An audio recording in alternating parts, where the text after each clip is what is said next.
Hello ನಮಸ್ಕಾರ. ನಾನು ನಿಮ್ಮ ಸ್ಪರ್ಶಾ ಗೌಡ. ಯಾರೆಲ್ಲ ಇನ್ನು ಕಾಮನಬಿಲ್ಲು ಕಥಾಗುಚ್ಛ ಯೂಟ್ಯೂಬ್ ಚಾನಲ್ಗೆ ಸಬ್ಸ್ಕ್ರೈಬ್ ಆಗಿಲ್ವೋ ಕೂಡಲೇ ಸಬ್ಸ್ಕ್ರೈಬ್ ಆಗಿ. ಕತೆ ಇಷ್ಟ ಆದರೆ ಶೇರ್ ಮಾಡಿ, ಲೈಕ್ ಮಾಡಿ ಹಾಗೂ ಕಮೆಂಟ್ ಮಾಡಿ. ನಾನು ಇವತ್ತು ಹೇಳ್ತಿರೋ ಕತೆ ಮನದ ನಿನಾದಕ್ಕೆ ಏನೆಂದು ಹೆಸರಿಡಲಿ ಭಾಗ 62. ಸರಿ ಬಾ, ಮೊದಲು ಹಾಸ್ಪಿಟಲ್ಗೆ ಹೋಗೋಣ ಎಂದು ಮಹರ್ಷಿ ಹೇಳುತ್ತಿದ್ದ ಹಾಗೆ ಕಣ್ಣರಳಿಸಿ ಅವನನ್ನೇ ನೋಡುತ್ತಾ ಉಳಿದಳು. ಮಹಿಮಾ, ಏನು ಯೋಚನೆ ಮಾಡ್ತಿದ್ದೀಯಾ? ಮೊದಲು ಹಾಸ್ಪಿಟಲ್ಗೆ ಹೋಗು ಎಂದು ಎಚ್ಚರಿಸಿದರು ರಾಜೇಂದ್ರ ಅವರು. ಅವಳ ಕೈ ಹಿಡಿದು ತಾನೇ ಹಾಸಿಗೆ ಮೇಲಿಂದ ಇಳಿಸಿದರೆ ಅವನನ್ನೇ ಅದ್ಭುತ ನೋಡುವಂತೆ ನೋಡುತ್ತಿದ್ದಳು. ಮಧ್ಯಾಹ್ನ ಅಷ್ಟೆಲ್ಲ ಬೈದವರು ಈಗ ಈ ರೀತಿ ಕಾಳಜಿ ತೋರಿಸಿದ್ದಾರಾ ಎಂದು ನೆನೆದವಳು ಮಾವ ಇರುವುದಕ್ಕೆ ನಾಟಕ ಆಡ್ತಿದ್ದಾರೆ ಎಂದುಕೊಂಡಳು. ತಾನೇ ಕಾರಿನ ಮುಂದಿನ ಬಾಗಿಲು ತೆಗೆದು ಅವಳನ್ನು ಕೂರಿಸಿ ತಾನು ಡ್ರೈವರ್ ಸೀಟಿನಲ್ಲಿ ಕುಳಿತನು. ನೀನೇನು ಹುಚ್ಚಿಯ ಹೇಗೆ? ಮಧ್ಯಾಹ್ನ ಯಾಕೆ ಊಟ ಮಾಡಿಲ್ಲ? ಊಟ ಬಿಟ್ಟು ಏನು ಸಾಧನೆ ಮಾಡಬೇಕು ಎಂದುಕೊಂಡಿದ್ದೀಯಾ? ಕಾರು ಸ್ವಲ್ಪ ದೂರ ಕ್ರಮಿಸುತ್ತಿದ್ದ ಹಾಗೆ ಅವಳಿಗೆ ಬೈಯುವ ಹಾಗೆ ಕೇಳುತ್ತಿದ್ದನು. ಇಲ್ಲಿ ಮಾವ ಇಲ್ಲ, ಈಗ ನಾಟಕ ಮಾಡುವ ಅವಶ್ಯಕತೆ ಇಲ್ಲ ಎನ್ನುವ ಅವಳ ಮಾತಿಗೆ ಆಶ್ಚರ್ಯವಾದವನು, ವಾಟ್, ಏನು ಹೇಳ್ತಿದ್ದೀಯಾ ಎಂದು ಅವಳೆಡೆಗೆ ತಿರುಗಿ ಕೇಳಿದನು. ನನ್ನ ಮೇಲೆ ಕಾಳಜಿ ಇರುವ ಹಾಗೆ ನಾಟಕ ಮಾಡಲು ಇಲ್ಲಿ ಮಾವ ಇಲ್ಲ ಎಂದೇ ಅಷ್ಟೇ ಎಂದು ಹೇಳಿದವಳು ಹಾಗೆ ಸೀಟಿಗೆ ಒರಗಿದಳು. ಅವಳ ಮಾತಿಗೆ ಮೌನವಾದವನು, ಅಂದರೆ ಇವಳ ಕಣ್ಣಿಗೆ ನಾನು ನಾಟಕ ಮಾಡ್ತಿದ್ದೀನಿ ಎನ್ನುವ ಹಾಗೆ ಕಾಣ್ತಿದೆಯಾ ಎಂದುಕೊಂಡು ಹಾಗೆ ಸುಮ್ಮನಾದನು. ಅವಳನ್ನು ತನ್ನ ಸ್ನೇಹಿತೆ ರಿತನ್ಯ ಕ್ಲಿನಿಕ್ಕಿಗೆ ಕರೆದುಕೊಂಡು ಬಂದಿದ್ದನು. ಜ್ವರದ ತಾಪಕ್ಕೆ ಹಾಗೆ ಮಲಗಿಬಿಟ್ಟಿದ್ದಳು. ಕಾರು ಬಂದು ಕ್ಲಿನಿಕ್ ಬಳಿ ನಿಂತರೂ ಮಹಿಮಾಳಿಗೆ ಎಚ್ಚರವಾಗಿರಲಿಲ್ಲ. ಕಾರಿನಿಂದ ಇಳಿದವನು ಅವಳು ಕುಳಿತಿದ್ದ ಕಡೆಯ ಬಾಗಿಲನ್ನು ತೆಗೆದು ಮಹಿಮಾ ಎಂದಿದ್ದನು. ಅವಳಿಗೆ ಎಚ್ಚರವಾಗಲಿಲ್ಲ. ಮತ್ತೊಮ್ಮೆ ಅವಳ ಹಣೆಯನ್ನು ಮುಟ್ಟಿ ನೋಡಿದನು. ಹಾಗೆ ಸುಡುತ್ತಿತ್ತು. ಮಹಿಮಾ ಎಂದು ಅವಳ ಭುಜ ಅಲುಗಿಸುತ್ತಿದ್ದ ಹಾಗೆ ಬೆದರಿದಂತೆ ಕಣ್ಣು ತೆರೆದವಳು ಕ್ಲಿನಿಕ್ ಬಂತು ಬಾ ಎಂದರೆ ಅವನನ್ನೇ ನೋಡುತ್ತಾ ಕೆಳಗಿಳಿದಿದ್ದಳು. ಆಗಲೇ ಸಂಜೆಯಾಗಿದ್ದರಿಂದ ಪೇಷಂಟ್ ಇಲ್ಲದೆ ಫ್ರೀ ಇದ್ದಳು ರಿತನ್ಯ. ಕಾರಿನಿಂದ ಇಳಿಯುತ್ತಿದ್ದ ಹಾಗೆ ಅವಳ ಭುಜ ಬಳಸಿ ಹಿಡಿದಿದ್ದವನನ್ನು ತಲೆ ಎತ್ತಿ ಅಚ್ಚರಿಯಿಂದ ನೋಡಿದಳು. ಅದೇಕೋ ಅವಳ ಕಣ್ಣಲ್ಲಿ ನೋಟ ಬೆರೆಸಲಾಗದೆ ಕಣ್ಣನ್ನು ಬೇರೆಡೆಗೆ ಹೊರಳಿಸಿದವನು, ನೋಡಿದ್ದು ಸಾಕು ಬಾ ಎಂದನು. ಅವನ ಮಾತು ಕೇಳಿ ಮುಂದೆ ಹೆಜ್ಜೆ ಇರಿಸಿದಳು. ಮಹರ್ಷಿ ಮಹಿಮಾಳ ಭುಜ ಬಳಸಿ ಹಿಡಿದು ಬರುತ್ತಿರುವುದನ್ನು ನೋಡಿದವಳು, ಮಹರ್ಷಿ ಏನಾಯಿತು ಎಂದು ಎದ್ದು ನಿಂತಳು. ಇವಳಿಗೆ ಜ್ವರ ಬಂದಿದೆ ನೋಡು ರಿತನ್ಯ ಎಂದನು. ಮಹಿಮಾ ಬಂದು ಅವಳ ಮುಂದೆ ಕುಳಿತುಕೊಳ್ಳುತ್ತಿದ್ದ ಹಾಗೆ ಟೆಥೋಸ್ಕೋಪ್ ಹಿಡಿದು ಅವಳನ್ನು ಪರೀಕ್ಷಿಸುತ್ತಾ, ಜ್ವರ ಯಾವಾಗಿನಿಂದ ಬಂದಿದೆ ಎಂದಳು. ಆದರೆ ಮಹಿಮಾ ಮಾತ್ರ ರಿತನ್ಯ ತನ್ನನ್ನು ಪ್ರೀತಿಸುತ್ತಿದ್ದಾಳೆ ಎಂದು ಪಾರ್ಥ ಹೇಳಿದ್ದರಿಂದ ಅವಳನ್ನೇ ನೋಡುತ್ತಾ ಉಳಿದಿದ್ದಳು. ಅರಳು ಕಂಗಳು, ತಿದ್ದಿ ತೀಡಿದ ಉಬ್ಬು, ಚಂದನದಂತೆ ಕಾಣುತ್ತಿದ್ದ ಕೆನ್ನೆಗಳು, ಸಂಪಿಗೆ ಎಸಳಿನ ಮೂಗು, ಅರಳಿದ ತುಟಿಗಳು, ಇವರು ಇಷ್ಟು ಸುಂದರವಾಗಿದ್ದಾರೆ ಎಂದು ಅವಳನ್ನೇ ನೋಡುತ್ತಾ ಉಳಿದಿದ್ದಳು. ಮಹಿಮಾ ಮಾತನಾಡುವ ಮೊದಲೇ ಮಧ್ಯಾಹ್ನದಿಂದ ಎಂದು ಮಹರ್ಷಿಯೇ ಹೇಳಿದನು. ತುಂಬ ವೀಕ್ ಇದ್ದೀಯ ಎನಿಸುತ್ತದೆ, ಯಾಕೆ ಸರಿಯಾಗಿ ಊಟ ತಿಂಡಿ ತಿನ್ನುವುದಿಲ್ಲವಾ ಎಂದು ಅವಳ ಕಣ್ಣನ್ನು ನೋಡುತ್ತಾ ಕೇಳಿದಳು. ಅವಳ ಮಾತಿಗೆ ಮಹಿಮಾಳದ್ದು ಮೌನವಷ್ಟೇ ಉತ್ತರ. ಜ್ವರದ ಟೆಂಪರೇಚರ್ ತುಂಬ ಜಾಸ್ತಿ ಇದೆ, ಇಂಜೆಕ್ಷನ್ ಮತ್ತು ಡ್ರಿಪ್ಸ್ ಹಾಕ್ತೀನಿ, ಅಲ್ಲಿ ಮಲಗು ಎಂದವಳು ಮಹರ್ಷಿಯ ಕೈಗೆ ಪ್ರಿಸ್ಕ್ರಿಪ್ಷನ್ ಬರೆದು ಕೊಟ್ಟಿದ್ದಳು. ರಿತನ್ಯ ಬರೆದ ಮೆಡಿಸಿನನ್ನು ತಂದು ಅವಳ ಕೈಗೆ ನೀಡಿದವನು, ನಾನು ಹೊರಗಿರ್ತೀನಿ, ಏನಾದರೂ ಬೇಕಾದರೆ ನನ್ನ ಕರಿ ಎಂದು ರಿತನ್ಯಾಗೆ ಹೇಳಿ ಹೊರ ಹೋಗಿದ್ದನು. ಮತ್ತೆ ಮಹಿಮಾ, ಮಂತ್ಲಿ ಪೀರಿಯಡ್ ಸರಿಯಾಗಿ ಆಗ್ತಿದೆಯಾ ಎಂದು ಅವಳ ಕೈಗೆ ಡ್ರಿಪ್ಸ್ ಹಾಕುತ್ತಲೇ ಕೇಳಿದಳು. ಅವಳು ಯಾವ ಉದ್ದೇಶದಿಂದ ಹಾಗೆ ಕೇಳುತ್ತಿದ್ದಾಳೆ ಎಂದು ಅರಿಯದಿರುವಷ್ಟು ದಡ್ಡಿಯಲ್ಲ ಮಹಿಮಾ. ಹೌದು ಎಂದಿದ್ದಳು. ಫ್ಯಾಮಿಲಿ ಪ್ಲ್ಯಾನಿಂಗ್ ಏನಾದರೂ ಮಾಡಿದ್ದೀರಾ ಹೇಗೆ ಎಂದು ಮತ್ತೆ ಮಾತು ಮುಂದುವರಿಸಿದಳು ರಿತನ್ಯ. ಸ್ನೇಹಿತನ ಹೆಂಡತಿ ಎನ್ನುವ ಸಲಿಗೆ ಇತ್ತು ಅವಳ ಮಾತುಗಳಲ್ಲಿ. ಅವಳ ಆ ರೀತಿ ಮಾತುಗಳಿಗೆ ಏನು ಹೇಳಬೇಕು ಎಂದು ತಿಳಿಯಲಿಲ್ಲ ಮಹಿಮಾಳಿಗೆ. ಹಾಗಂತ ಅವಳ ಪ್ರಶ್ನೆಗಳಿಗೆ ಉತ್ತರ ಕೊಡದೇ ಇರಲು ಆಗುವುದಿಲ್ಲ. ಹಾಗೆಲ್ಲ ಏನೂ ಇಲ್ಲ ಎಂದಿದ್ದಳು. ಹೋ, ಹಾಗೆಲ್ಲ ಏನೂ ಮಾಡ್ಕೊಳ್ಬೇಡಿ, ತಾಯಿಯಾಗಲು ನಿನಗೆ ಈಗ ಸರಿಯಾದ ವಯಸ್ಸು, ಯಾವ ಕಾಲಕ್ಕೆ ಏನೇನು ಆಗಬೇಕೋ ಎಲ್ಲವೂ ಆಗಬೇಕು. ನಾನು ಹೀಗೆ ಹೇಳುತ್ತಿದ್ದೇನೆ ಎಂದು ತಪ್ಪು ತಿಳಿಯಬೇಡ. ಒಬ್ಬ ಡಾಕ್ಟರ್ ಆಗಿ ಸಜೆಷನ್ ಕೊಡುತ್ತಿದ್ದೇನೆ ಎಂದು ತಿಳಿದುಕೋ ಎಂದಳು. ಹಾಗೆಲ್ಲ ಏನೂ ಇಲ್ಲ ಎಂದು ಬಲವಂತದಿಂದ ತುಟಿಯರಳಿಸಿದಳು. ಅವರು ತನ್ನನ್ನು ಹೆಂಡತಿ ಎಂದು ಒಪ್ಪುವುದೇ ಕಷ್ಟ. ನೀವು ಮಗುವಿನ ಬಗ್ಗೆ ಮಾತನಾಡುತ್ತಿದ್ದೀರಾ. ನಿಮ್ಮ ಮಾತಿಗೆ ಏನು ಹೇಳುವುದು ಎಂದು ನನಗೆ ತಿಳಿಯುತ್ತಿಲ್ಲ ಎಂದು ಮನದಲ್ಲೇ ಹೇಳಿಕೊಂಡವಳ ಕಣ್ಣು ತುಂಬಿದವು. ರಿತನ್ಯ ಅತ್ತ ಹೋಗುತ್ತಿದ್ದ ಹಾಗೆ ಇತ್ತ ಕಣ್ಣಿನಿಂದ ನೀರು ಇಳಿದಿತ್ತು. ಒಡನೆ ಅದನ್ನು ತೊಡೆದುಕೊಂಡಿದ್ದಳು. ಅಹನಾಳಿಗೆ ಕೈಗೆ ಹಾಕಿದ ಬ್ಯಾಂಡೇಜ್ ತೆಗೆಸಿ ಅವಳ ಕೈಗೆ ಹಾಕಿದ್ದ ಗಾಯ ಈಗ ಹೇಗಿದೆ ಎಂದು ತಿಳಿದುಕೊಳ್ಳಲು ಅವಳ ತಂದೆ ಅವಳನ್ನು ರಿತನ್ಯ ಕ್ಲಿನಿಕ್ಗೆ ಕರೆದುಕೊಂಡು ಬಂದಿದ್ದರು.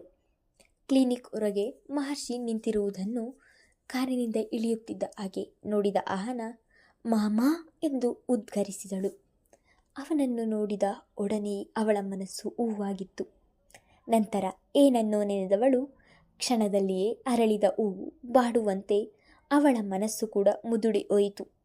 ಆದರೆ ಮಹರ್ಷಿಯನ್ನು ನೋಡಿದ ನರೇಂದ್ರ ಅವರು ಒಡನೆ ಅವನ ಬಳಿಗೆ ಹೋಗಿ ಅಳಿಯ ದೇವರು ನೀನೇನು ಇಲ್ಲಿ ಎಂದಿದ್ದರು. ಸಾರ್ವಜನಿಕ ಸ್ಥಳದಲ್ಲಿ ನರೇಂದ್ರ ಅವರು ಹಾಗೆ ಕರೆದಿದ್ದಕ್ಕೆ ಅವನಿಗೆ ಇರಿಸು ಮುರಿಸಾದಂತಾಯಿತು. ಆದರೂ ಅದನ್ನು ಅಲ್ಲಿ ಹೇಳುವ ಆಗಿಲ್ಲ. ಅವರು ಹಾಗೆ ತನ್ನನ್ನು ಕರೆಯಲ ನಾನು ಅವರ ಸೋದರಳಿಯ ಎನ್ನುವ ಕಾರಣವಾಗಿರಬಹುದು ಎಂದು ಆಲೋಚಿಸಿ ಸುಮ್ಮನಾದನು.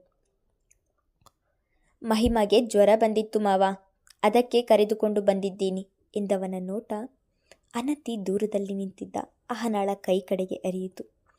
ಅಹನಾ, ಅಲ್ಲಿಯೇ ಯಾಕೆ ನಿಂತಿದ್ದೀಯಾ, ಬಾಯಿಲ್ಲಿ ಎಂದು ಕರೆದನು. ಅವನು ಕರೆಯುತ್ತಿದ್ದ ಹಾಗೆ ಗುಬ್ಬಿಯ ಮರಿಯ ಹಾಗೆ ಅವನ ಮುಂದೆ ಹೋಗಿ ನಿಂತಳು. ಒಡನೆ ಏಟಾಗಿದ್ದ ಅವಳ ಕೈ ಹಿಡಿದು ಈಗ ನೋವು ಹೇಗಿದೆ? ಅವತ್ತೇ ಪಾರ್ಥ ಹೇಳಿದ, ಅವನಾಗಿರುವುದಕ್ಕೆ ಆ ಹುಡುಗರನ್ನು ಬಿಟ್ಟು ಕಳುಹಿಸಿದ್ದಾನೆ. ನಾನಾಗಿದ್ದಿದ್ದರೆ ಅದರ ಕಥೆಯೇ ಬೇರೆ ಇತ್ತು. ಅಥವಾ ನಮ್ಮ ಕಾಲೇಜಿನಲ್ಲಿ ಹೀಗಾಗಿದ್ದಿದ್ದರೆ ಎಲ್ಲರನ್ನೂ ಡಿಬಾರ್ ಮಾಡಿಸುತ್ತಿದ್ದೆ. ಅಂಥವರು ಆಡುವ ಹುಚ್ಚಾಟಗಳಿಗೆ ನಿನ್ನಂಥವರು ಬೆಲೆ ತರಬೇಕಾಗುತ್ತದೆ.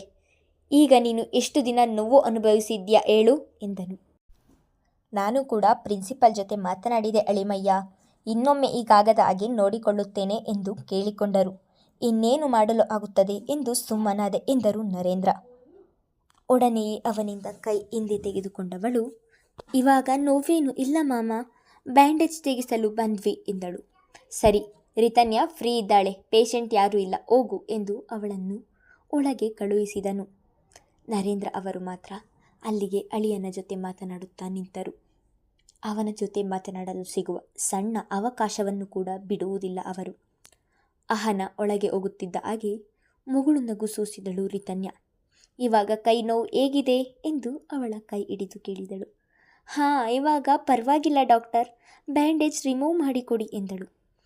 ಬ್ಯಾಂಡೇಜ್ ರಿಮೂವ್ ಮಾಡಬೇಕಾದರೂ ಕೂಡ ಸ್ವಲ್ಪ ನೋವಾಗುತ್ತದೆ, ಅವತ್ತಿನ ಥರ ಅಳಬಾರ್ದು ಎಂದು ರಿತನ್ಯ ಮಾತನಾಡುತ್ತಿದ್ದರೆ ಮಲಗಿದ್ದ ಮಹಿಮಾ ಅಹನಾಳನ್ನೇ ನೋಡುತ್ತಾ ಉಳಿದಿದ್ದಳು. ಮಹಿಮಾ, ಈ ಹುಡುಗಿ ಮಹರ್ಷಿಯ ಮಾವನ ಮಗಳು, ನಿನಗೂ ಗೊತ್ತಲ್ಲ? ಇವಳು ಎಷ್ಟು ಸೂಕ್ಷ್ಮ ಅಂತೀಯ. ಅವತ್ತು ಸ್ವಲ್ಪ ಆಯಿಂಟ್ಮೆಂಟ್ ಹಾಕಲು ಪಾರ್ಥ ಇವಳನ್ನು ಬಿಗಿಯಾಗಿ ಇಡಬೇಕಾಯಿತು. ಆಮೇಲೆ ಇಂಜೆಕ್ಷನ್ ಕೂಡ ಬೇಡ ಎಂದು ಕುಳಿತಿದ್ದಳು. ಇಷ್ಟು ದೊಡ್ಡವಳಾದರೂ ಇಂಜೆಕ್ಷನ್ಗೆ ಹೆದರುತ್ತಾಳೆ ಎಂದು ನಗುತ್ತಲೇ ಮಹಿಮಾಳೆಡೆಗೆ ತಿರುಗಿ ಹೇಳಿದಳು ರಿತನ್ಯ. ಮಾತುಗಳನ್ನು ಕೇಳಿ ಆ ಕಡೆ ತಿರುಗಿದ ಅಹನಾಳಿಗೆ ಅಲ್ಲಿ ಗ್ಲೂಕೋಸ್ ಹಾಕಿಸಿಕೊಂಡು ಮಲಗಿದ್ದ ಮಹಿಮಾ ಕಂಡಿದ್ದಳು. ಮಹಿಮಾಳನ್ನು ನೋಡುತ್ತಿದ್ದ ಹಾಗೆ ಅದೇಕೋ ಅವಳ ಮುಖ ಬಾಡಿತು. ಅದನ್ನು ಮಹಿಮಾ ಕೂಡ ಗುರುತಿಸಿದಳು. ಅಷ್ಟರಲ್ಲಿ ಮಹಿಮಾಳ ಗ್ಲೂಕೋಸ್ ಮುಗಿದಿದ್ದರಿಂದ ಅಲ್ಲಿಯೇ ನಿಂತಿದ್ದ ನರ್ಸ್ ಅವಳ ಕೈಗೆ ಹಾಕಿದ್ದ ಸೂಜಿ ತೆಗೆದಿದ್ದರು. ಮಹಿಮಾ ನಿಧಾನವಾಗಿ ಎದ್ದು ಅಹನಾಳ ಬಳಿ ನಿಂತಳು. ಅಹನ ಮಾತ್ರ ಅವಳೆಡೆಗೆ ನೋಡುವ ಸಾಹಸ ಮಾಡಲಿಲ್ಲ. ಅವಳ ಕೈಯಲ್ಲಿದ್ದ ಬ್ಯಾಂಡೇಜ್ ತೆಗೆಯುತ್ತಿದ್ದರೆ ತುಂಬ ಉರಿಯುತ್ತಿದೆ ಎಂದು ಅದಾಗಲೇ ಮುಖಕ್ಕೆ ಉಚ್ಚಿದ್ದಳು. ನಾನು ಹೇಳಲಿಲ್ಲವ ಮಹಿಮಾ, ಸ್ವಲ್ಪ ನೋವನ್ನು ತಡೆಯುವುದಿಲ್ಲ ಈ ಹುಡುಗಿ, ಸ್ವಲ್ಪ ಅವಳ ಕೈ ಹಿಡಿದುಕೋ ಎನ್ನುತ್ತಿದ್ದ ಹಾಗೆ ಅಹನಾಳ ಕೈ ಹಿಡಿದಿದ್ದಳು ಮಹಿಮಾ. ಪೂರ್ತಿಯಾಗಿ ಬ್ಯಾಂಡೇಜ್ ತೆಗೆದವಳು ಅದಕ್ಕೆ ಮತ್ತೆ ಔಷಧಿ ಹಚ್ಚಿ, ವಾಸಿಯಾಗಿದೆ, ಆಯಿಂಟ್ಮೆಂಟ್ ಹಚ್ಚು, ಇನ್ನು ಪೂರ್ತಿಯಾಗಿ ಗುಣವಾಗುತ್ತದೆ ಎಂದಳು. ರಿತನ್ಯ ಪೇಷಂಟ್ ಜೊತೆ ಮಾತನಾಡುವ ರೀತಿ, ನಡೆದುಕೊಳ್ಳುವ ನಡೆ, ಅವರನ್ನು ಮಾತನಾಡಿಸುವ ಪರಿ ಎಲ್ಲವನ್ನೂ ಕಣ್ಣರಳಿಸಿ ನೋಡುತ್ತಿದ್ದಳು ಮಹಿಮಾ. ನಿಮ್ಮನ್ನು ಮದುವೆಯಾಗಲು ಪಾರ್ಥ ತುಂಬ ಅದೃಷ್ಟ ಮಾಡಿದ್ದಾನೆ ಎಂದು ನೇರವಾಗಿಯೇ ಹೇಳಿಬಿಟ್ಟಳು. ಹೋ, ನಿನಗೂ ವಿಷಯ ತಿಳಿಯಿತಾ ಎಂದು ಅವಳೆಡೆಗೆ ತಿರುಗಿ ಹೇಳಿದರೆ ಅವಳ ಮಾತಿಗೆ ಪಾರ್ಥ ಎಲ್ಲವನ್ನು ಹೇಳಿದ ಎಂದಳು. ಹೌದೌದು, ಆ ಪೊಲೀಸ್ ಇಷ್ಟು ಒಳ್ಳೆಯವರನ್ನು ಮದುವೆಯಾಗಲು ಅದೃಷ್ಟ ಮಾಡಿದ್ದಾರೆ. ಆದರೆ ಪಾಪ ಡಾಕ್ಟರ್ ಮೇಡನ್ಗೆ ಅದೃಷ್ಟ ಇಲ್ಲ. ಆ ಕೋಪಿಷ್ಟನ ಜೊತೆ ಅದು ಹೇಗೆ ಜೀವನ ಮಾಡ್ತಾರೋ ಗೊತ್ತಿಲ್ಲ ಎಂದು ಮನದಲ್ಲಿ ಹೇಳಿಕೊಂಡಿದ್ದಳು. ಪಾರ್ಥನ ಒಂದು ದಿನದ ಕೋಪವನ್ನು ನೋಡಿ ಅವನು ಕೋಪಿಷ್ಟ ಎಂದು ಡಿಸೈಡ್ ಮಾಡಿದ್ದಾಳೆ ಹುಡುಗಿ. ಒಳಗೆ ಮಹಿಮಾ ಇರುವುದಕ್ಕೆ ಅಲ್ಲಿ ಹೆಚ್ಚು ಹೊತ್ತು ಇರಲು ಆಗದೆ ಮಹಿಮಾಳಿಗಿಂತ ಮೊದಲೇ ಅಹನ ಹೊರಗೆ ಬರುತ್ತಿದ್ದ ಹಾಗೆ ರಿತನ್ಯಾಗೆ ಹೇಳಿ ಮಹಿಮಾ ಕೂಡ ಹೊರಬಂದಿದ್ದಳು. ಮಹರ್ಷಿ ಹಾಗೂ ನರೇಂದ್ರ ಇಬ್ಬರು ಸ್ವಲ್ಪ ದೂರ ಹೋಗಿ ಮಾತನಾಡುತ್ತಾ ನಿಂತಿದ್ದರು. ಹೊರಬಂದ ಅಹನ ಅಲ್ಲಿ ನಿಂತು ತನ್ನ ತಂದೆಯನ್ನು ನೋಡುತ್ತಿರುವವಳ ಬಳಿಗೆ ಬಂದ ಮಹಿಮಾ, ನನ್ನ ಮೇಲೆ ನಿನಗೆ ಕೋಪನಾ ಎಂದು ಕೇಳಿದಳು. ಕೋಪನಾ? ಯಾಕೆ ಎಂದು ಅರ್ಥವಾಗದೆ ಕೇಳಿದಳು ಅಹನ. ನೀನು ಮದುವೆಯಾಗಬೇಕಿದ್ದ ನಿನ್ನ ಮಾಮನನ್ನು ನಾನು ಮದುವೆಯಾದೆ ಎಂದು ನನ್ನ ಮೇಲೆ ಕೋಪ ಇಲ್ಲವಾ ಎಂದಳು. ಹಾಗೇನಿಲ್ಲ, ನನಗೆ ಆ ಅದೃಷ್ಟ ಇಲ್ಲ ಎಂದಳು. ಹಾಗಾದರೆ ನನ್ನ ಜೊತೆ ಯಾಕೆ ನೀನು ಸರಿಯಾಗಿ ಮಾತನಾಡುವುದಿಲ್ಲ? ಮರು ಪ್ರಶ್ನೆ ಹಾಕಿದಳು ಮಹಿಮಾ. ಅವಳ ಮಾತಿಗೆ ಏನು ಹೇಳಬೇಕು ಎಂದು ತಿಳಿಯದೆ ಸುಮ್ಮನೆ ನಿಂತು ಬಿಟ್ಟಳು ಅಹನ. ಮುಂದುವರಿಯುವುದು. ಅಲ್ಲಿ ಮಹಿಮಾಳನ್ನು ನೋಡಿ ನರೇಂದ್ರ ಅವರ ಮುಖ ಹೇಗಿರುತ್ತದೆ ಎಂದು ಮುಂದಿನ ಸಂಚಿಕೆಯಲ್ಲಿ ತಿಳಿದುಕೊಳ್ಳೋಣ. ಧನ್ಯವಾದಗಳು.